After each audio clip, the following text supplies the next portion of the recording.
আমাদের তরুণ যুবক যারা আছে, তরুণ যুব সমাজের সদস্য যারা আছে, ছেলে হোক মেয়ে হোক, তাদের কাছে অধিকাংশের কাছে শিক্ষার আলো আছে, কিন্তু সমস্যা হচ্ছে অন্য জায়গায়। শুধু শিক্ষিত হলেই হচ্ছে না, তাদের কর্মসংস্থানের অভাব হয়ে গেছে। আমাদের বহু তরুণ যুব সমাজের সদস্য আজও বেকার হয়ে গিয়েছে। এত বড় জনসংখ্যার একটি অংশকে যদি বেকার রেখে দেয়, আমরা বেকার থেকে যাই, তাহলে অবশ্যই আমরা দেশকে সামনে দিকে এগিয়ে নিয়ে যেতে পারবো না। এবং সে কারণে আমরা সিদ্ধান্ত গ্রহণ করেছি যে আমাদের যে তরুণ আছে, যুবক আছে, এদেরকে আমরা বিভিন্ন রকম প্রশিক্ষণ প্রদান করতে চাই।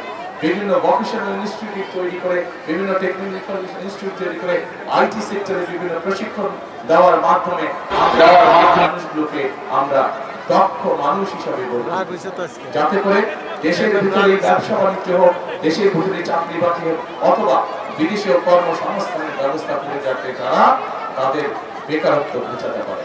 এবং একই সাথে প্রিয় ভাই বোনেরা, আমরা সিদ্ধান্ত গ্রহণ করেছি, আমরা দেখেছি আমাদের যে সকল ভাইরা বিদেশে চাকরি করতে যায়, যাবার আগে তাদেরকে অনেক সময় অর্থের সংকটে পড়তে হয়, এবং তখন তারা কি করে, স্বাভাবিকভাবে পৈতৃক জমি জমা যা থেকে বাধ্য হয়ে অনেকেই সেই জমি জমা বিক্রি করতে হয়। আমরা সিদ্ধান্ত গ্রহণ করছি, ইনশাআল্লাহ বিএনপি সরকার গঠন করলে এখন থেকে যারা বিদেশে যাবে তাদেরকে আমরা ক্ষুদ্র ব্যাংক ঋণের ব্যবস্থা করে দেবো, যাতে সেই টাকা দিয়ে তারা বিদেশে যেতে পারে, পৈতৃক জমি জমা যেন তাদেরকে বিক্রি করতে না হয়। প্রিয়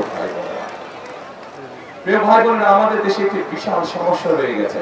বাংলাদেশের মানুষের গ্রামে গঞ্জে যে মানুষগুলো থাকে, শহরেও বিভিন্ন প্রান্তিক মানুষ যারা আছেন, খেটে খাওয়া মানুষ যারা আছেন শহর অঞ্চলগুলোতে, এই মানুষগুলো চিকিৎসা সুবিধা থেকে বঞ্চিত। প্রাথমিক চিকিৎসা অনেকের জন্য পৌঁছে দেওয়া সম্ভব হয়।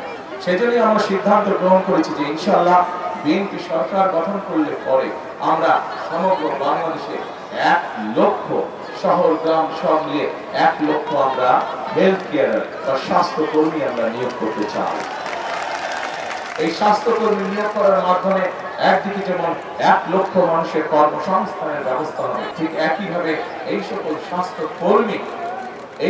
স্বাস্থ্যকর্মী শহরের সবগুলো জায়গায়, বিশেষ করে যারা স্বাস্থ্য সেবা থেকে বঞ্চিত এই মানুষগুলোর কাছে তারা পৌঁছে যাবে, বিশেষ করে নারীদের কাছে এবং শিশুদের কাছে। এবং যে সকল অসুখ বিসুখ ঘরে বসে চিকিৎসা দেওয়া সম্ভব, সেগুলো তারা ঘরে বসে চিকিৎসা দিবে আমাদের এই স্বাস্থ্য কর্মীরা।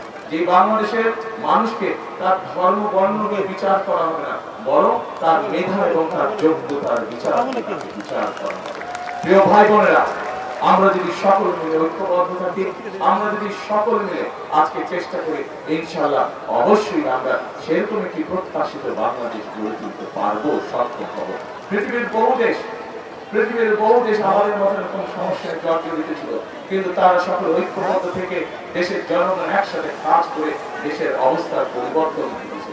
সেই সকল দেশ যদি করতে পারে, তাহলে বাংলাদেশের মানুষ তারা করতে পারবে না। আমরা বাংলাদেশের মানুষই তো গণঅভ্যুত্থানের মাধ্যমে এই দেশ থেকে স্বৈরাচার থেকে জয় করেছে। বাংলাদেশের মানুষই তো 1971 সালে যুদ্ধ করে এই দেশকে স্বাধীন করেছে। তাহলে আমরা কেন দেশকে পুনর্গঠন করতে পারবো না? অবশ্যই আমরা দেশকে পুনর্গঠন করতে পারবো।